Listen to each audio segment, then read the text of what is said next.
درود بر صاحب منصب و میز. حله نمای برق ببردی عزیز. وعده بده هیتو بمم ال کنم، گرانی چیسه بره ارزون کنم. یه تشونه مرغانه 150، نرخ تورم بودی جا به جا. حله ننشتی تی صندلی سر، قطعی گازم به ما اون سر. تی قد قربان مبوشم الهی، کارمندان وعده بدای چه واهی. دلار تک نرخی بره تی پیشکش، اروای تی مرد میت دست بکش. سر غمی نبی سر عدی سلوات، امه جوانم که بشو ده هیهات.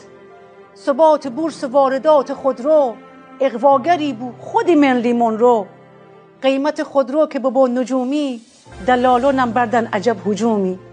کوکو شیشنداز بابا چی کاری، هیتو خنی مملکت بداری. دونیم که از تی دست کم در بشو، آو پلتیان من سر بشو. یت خواهش دنیم هینه گوش بگون، تی آب و برق و گاز قطع نکن. تا دنیم دعا کنیم تی جانه، خدا بداری کس بی کسانه. اهن جان.